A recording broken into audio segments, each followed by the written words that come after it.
and welcome to Legal Affairs. My name is Diamond Litty, and I'm the public defender of the 19th Judicial Circuit. And we are going to be talking about something very near and dear to my heart, and actually the community, something that has been going on for years and years that I don't know if the public really knows about. And with me are two wonderful guests, and actually they work for the Public Defender's Office, yay. We have Yazzie. And Jackie, what is your actual title with the office? I am currently a substance abuse counselor. Okay. And Valentina, Liscio. And you're, I do know your titles, but I'm going to let you say them. What is your current title? I'm the Administrative Director for the Journey Forward program. Okay. Now, before we get into all of this, and you girls do so much to help clients, to help people with substance abuse, and it's been wildly successful, I want to talk a little bit about both of you. Jackie, let's start with you. Tell us where you came from, your background, how long you've been with the office, and that kind of thing, please. Sure. I moved from New York in '91, raised a family, and then when they all went off to school, decided to go back myself. I got a degree in criminal justice from Kaiser University, ended up with an internship in the Journey Forward program. At the Public Defender's At the Public Defender's Office, actually at the jail. Right. Where I was for almost 6 years, pre-COVID. But while I was there, I decided to go into the field of human services and just kept it going from there until I transitioned from reentry, which is what I was doing prior. Right. To being a substance abuse counselor to actually being a counselor after COVID, since we moved from the jail back to the office. Right. Now, did you, prior to getting your criminal justice degree, what did you do prior to that? I was in sales. Okay, so nothing to do. Okay, nothing. No. Okay, what lured you to criminal justice? I was working at Liberty Medical Supply. Right. They laid a lot of people off, and the TAA program created a program for people that were laid off that they could go to school. Right. And continue to receive the benefits from the TAA program. I almost didn't do it, but at the last minute I decided, why shouldn't I? And I went ahead and did that program, and they put me through. I was able to continue receiving unemployment benefits, and then through that program I got an internship and just skyrocketed from there. Okay. Okay. And Valentina, and we got to talk a little bit and define what the Journey Forward program is here in a minute, but give us your background. So I'm actually a native of Fort Pierce. I'm born and raised here. I graduated from Lincoln Park Academy in high school, and then I went to IRCC, which was IRSC now, and I got my bachelor's in criminal justice from FAU. I worked at St. Lucie Bakery all through college, put myself through college, and then there was an opening for the Journey Forward program in reentry, and I put in my application, interviewed with you, and I got the job, and I've been with you guys 15 years now. And Jackie, how long have you been? It's 10 for me. Okay, so wow, that's a lot of experience. Okay, before we get into the meat and potatoes, so to speak, let's define Journey Forward, and to all of us in the criminal justice system, things like reentry, diversion courts, Journey Forward, we know what they are and what we're talking about, but to the public, they don't. Let's start with the word reentry. Define it in your own, not legalistically, but what is reentry as far as people who have been involved in the criminal justice system? So to me, reentry is a program to help inmates or clients that are in the program or not even in the program, just in the criminal justice system, Right. to reintegrate back into society. So any needs that they might need help with, maybe food stamps or clothes or financial assistance to maybe get a uniform for their interview or things like that. Okay, to help them reintegrate back so they're not back time and time again and Yes. keep repeating themselves into as our clients. Okay, and let's define, if you will, and either one of you can journey forward. Tell us, give please the history of it, if you will, and how it's progressed. Okay. Okay, so it's actually your program that you started in 2007. So it's been around for a while. I'll talk about the jail. So it's a 90-day substance abuse program within the St. Lucie County Jail and the Okeechobee County Jail for anybody that has a substance abuse and/or alcohol problem. They come into the program. It's 90 days. We cover all kinds of topics like parenting, anger management, obviously substance abuse, coping skills, life skills. Again, making, I guess, them be able to re-enter once they get Yes. out of jail. Okay. Yes. Okay. We actually have several agencies within the community that come in and educate them on some things that they might need. Like if they're leaving on probation, probation will come in and talk about what their requirements are and just try Right. to help set them up for, you know, a positive return into the community. Well, I have to mention this because it's something, you know, we are obviously proud of, but the community needs to know. It's the only licensed therapeutic community housed in a county jail run by the Public Defender's Office in the state of Florida. And you had that, and that's really cool. Well, is there an actual pod, Valentina, in the jail that people who are in the program go? Yes, so for the males, we have a male dorm, and then there's a spiritual program as well. So we're in one section. And then for the girls, not yet. The jail's working back on that, but we have a classroom. So they bring them to the classroom every day, and we do group in the classroom. And then in the boys, we go into the dorm and do group in there. You talked about it a little bit, Jackie, but you mentioned COVID.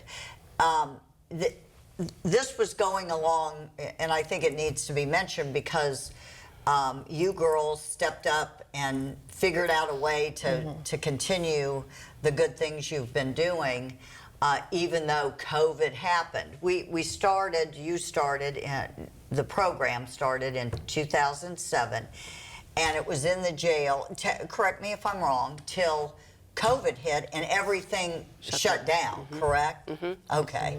And so the programs in the jail, the educational, all of this, were forced out of the jail for how long was it? It was 3 years. 2023, we got back in. Okay.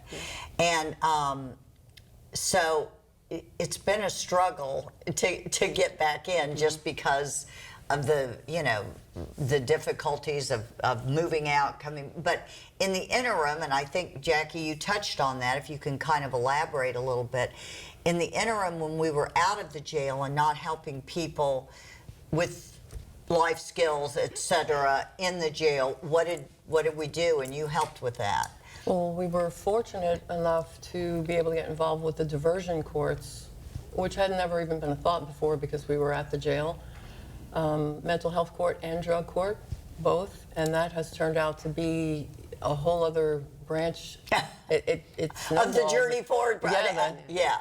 And that's outpatient, that's outpatient. if you will. Okay. Yeah, we are housed right next door to the Public Defender's Office. Actually, that's where we hold groups and we hold the individual sessions. And Okay.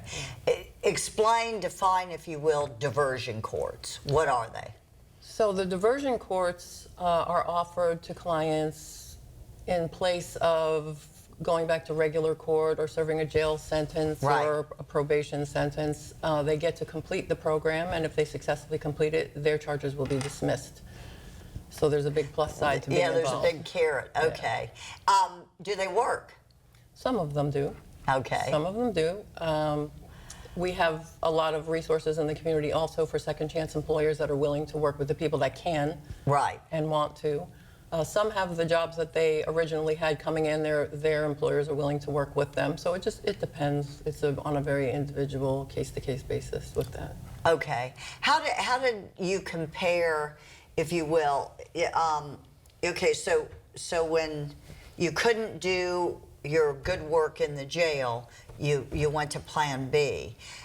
How do you feel that compares as far as success and you know, that type of thing? Do you think that's not as good of a situation as when they are being housed in the jail? I mean, you certainly have a captive audience when you're in the jail.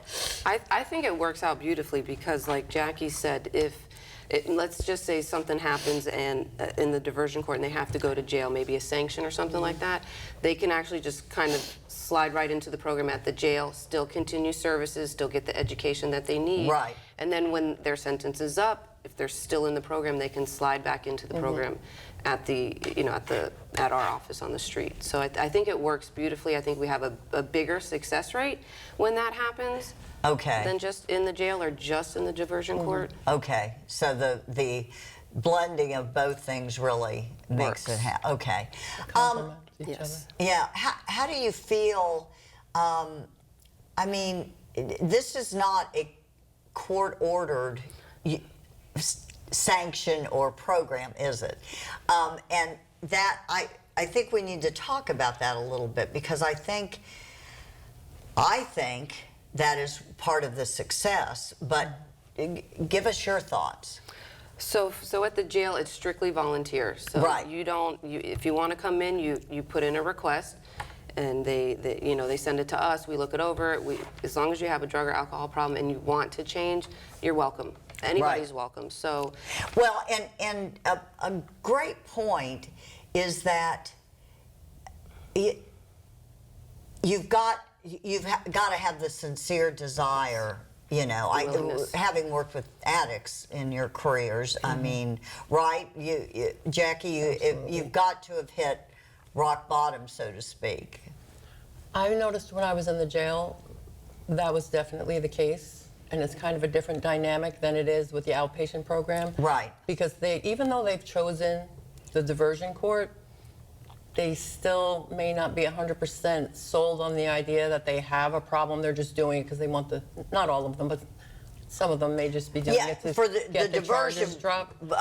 Yeah, so Well- sometimes it takes a little while for them to actually see the big picture, but they always come around. always clicks, yeah. Yeah, and you know, you mentioned earlier that sometimes it works, sometimes it doesn't. But isn't this? I mean, I know with mental health court, those with mental illness that go to state prison have a 68% chance of getting rearrested, recidivism, because they have mental illness. But if you go through these programs and have a sincere desire to change, it drops to like 12 or 13%, correct? Yes. Yeah. And why? I mean, it's not court sanctioned. It's voluntary. And I've heard some of the people have written letters. Parents have called.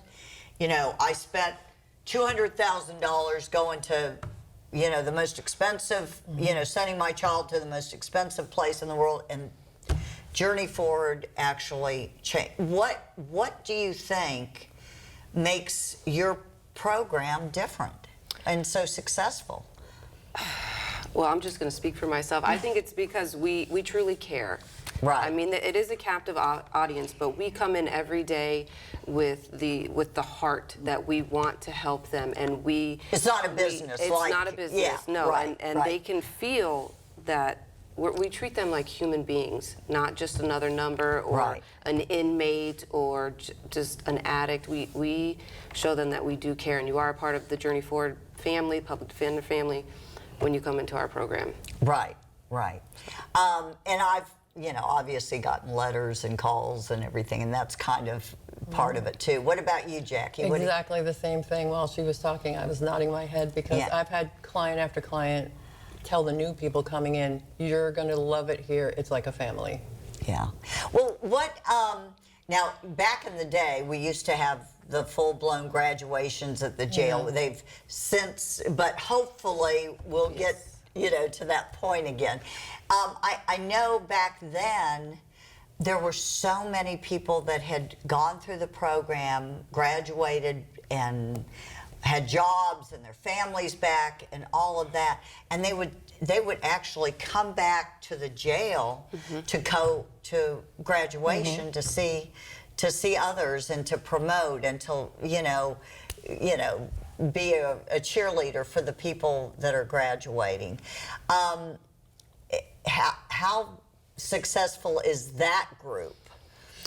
From my understanding, we do still have some that contact us or stop by or call us, and it's amazing. Some have moved out of state, some are still local, or sometimes we run into them in the store, and they are just flourishing, doing amazing things. Some come back to the Diversion Court and speak, tell their story, encourage, and it is a feeling like no other. Well, and I think, you were talking about the fact that you all have the heart for this and care, and the people feel that, which is why it's so successful. But when, I don't know of any $100,000 drug or alcohol programs that have that kind of support,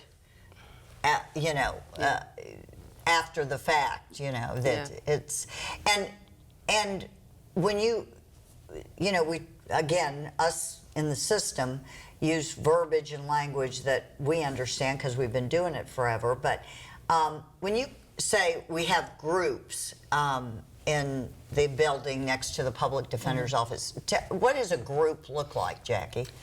Well, it varies in size. Sometimes it can maybe only have 4 or 5 people depending on the day or what's going on. Other times, there's up to 25 people in there sometimes. And we have a curriculum, and for the most part, follow the curriculum. And the curriculum is? It's very similar to the one they use at the jail. Life skills, relapse prevention, coping mechanisms, acceptance. Right. It's a 12-week curriculum, and there's multiple exercises in each one. And we also have days where we just give the floor to the clients if they have a need, if there's something going on in the community and we need to have a process group. Right. So we have room, a lot of wiggle room to be able to do things like that based on the needs of the clients. But I wanted to just touch on something that she said earlier too. They do come back, and they know that once they're, which is different from private practice, I believe. They're always welcome to come back, and they do. It's not like once you graduate, we're done with you.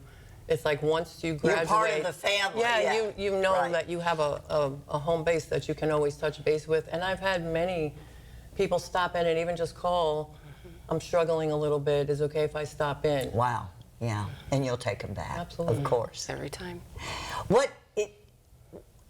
In your experience, just, we're not talking about scientific evidence or anything like that. You girls, work with these people every day. What is more difficult to get off of? What is more difficult to not be an addict of? Alcohol, drugs, certain drugs? They're equal. I mean, I've heard people, I remember one time in court, someone saying, I can quit snorting cocaine, but I don't think I can quit drinking, Judge. Or talking about even smoking. Not that that's what you're doing, but these are all addictions that are intertwined. What's your gut sense? Honestly, nicotine is a huge one, honestly. Yeah. It's because even when they're quitting other things or they're attempting to remove those, they're still smoking, and they just can't stop that one. Even when they eventually do stop using the other substances, that one's the hardest. Wow. Then I'd say alcohol's pretty tough too. So really, you know, I think probably the lay person would assume that, oh God, you know, we've all heard of the opioid crisis, and you know, then you know, years ago it was cocaine and blah blah, but it still remains. It seems to me, and again, you girls are the experts, that the alcohol is, you know, the toughest. Yeah, and it's legal. Yeah. Which makes it worse. Yeah. I want to throw something in there. Sure. Oftentimes, somebody will come in, the drug of choice they will name is an opioid or methamphetamine. Alcohol doesn't even come up. It's put on the back burner until they start doing the program and have to get drug tested on a regular basis. They'll eventually be able to slow down the other two or stop completely, and then the alcohol ramps up. And they didn't even realize they had a problem with that until they removed the others. Yeah. And that suddenly comes to the forefront. Which I'm sure, you know, people watching this are saying, what? That can't be. But, you know. Time and time again. Yeah, we keep focusing on the opioids and the cocaine and the, you know, you know, all of that. But at the end of the day, that seems to always be intertwined somewhere. Now, how many of these people, and we won't get into all of it, because I know you girls have helped and the programs have helped thousands of people, but in just your experience, how many of these people have a good support system? I'm just curious to talk about that. Oh, wow. Okay, so I think in the jail it's a little bit less. They when they come in, they don't have a good sober support system. They have a support system, whether it's good or not. So that's a good point too. Right. It's but by the time they leave, that could be one of the goals that we work on, is building a good sober support system. Not going back and hanging out with the same people and thinking you're strong enough to do it. Exactly. Big one. Yeah. What about you, Jackie? I would say the way it appears, I'm not sure of the statistics, but it seems like more do not have a strong support system than do. In the beginning, like she mentioned as well, and then by the time they graduate, they have integrated more supportive, healthy people into their circle than there were before. And sometimes that's why they ended up there in the first place, because they just didn't come from a strong support system. Right. Or, you know, like our mommies and daddies taught us, you know, you are who your friends are, and you got some of the 5 people you spend the most time with. Yeah, I mean, you know, and it's true. Some of the basics are always true. Give me, we got about 5 minutes to go, believe it or not. I told you it would be quick. Give me one of your favorite stories. She was a female. She never did anything, never graduated, just never had any kind of award or recognition or anything, and just made it through the program 90 days and was just so excited and couldn't wait to get home, hang her certificate on her refrigerator and just be able to look at it every day. I remember her crying, and I love you guys, I can't wait to see you when I get out, and just being a part of the family. And have you had any follow up with her? What's she doing now? I believe she's in Tennessee.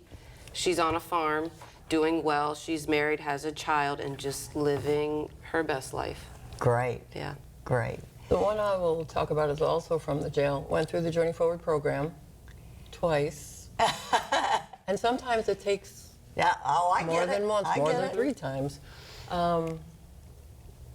Was very serious about her recovery, graduated from the program, attended Journey Forward alumni, was going to school the whole time once she was released from jail. And let me stop you there a minute. That's the word I was looking for, and I couldn't. The Journey Forward alumni. You girls actually have a alumni group that are so high on the program and their success and their soberness that they're part of an alumni group to help others and to come, counsel others in their own way. Go ahead. Well, in an actual way. She continued going to school and got her counseling degree. Oh, wow. And is working. She also doesn't live in the state anymore, but I went to her graduation at the college, and it was beautiful. Wow. It was a really rewarding experience for me.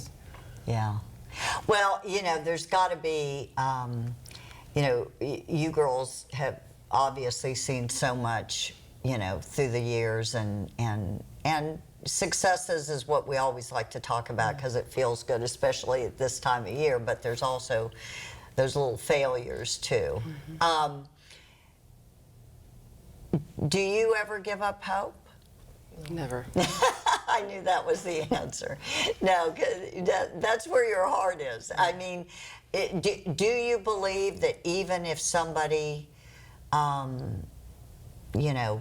maybe is successful but then stumbles again and stumbles again and maybe 3 or 4 times, is there still hope, or is there a point that you just say, no, John, I'm giving up because I've helped you 6 times, we've gotten you a job, we've gotten you a bike, and you're still a mess. Do you ever, what? I don't. As long as somebody still has the desire Yep. to change, and Right. is reaching out for help and asking for help, You're going to help them? We'll be there, Okay. always. as long as you have breath left in you, you have the capacity to change, Yeah. even a little.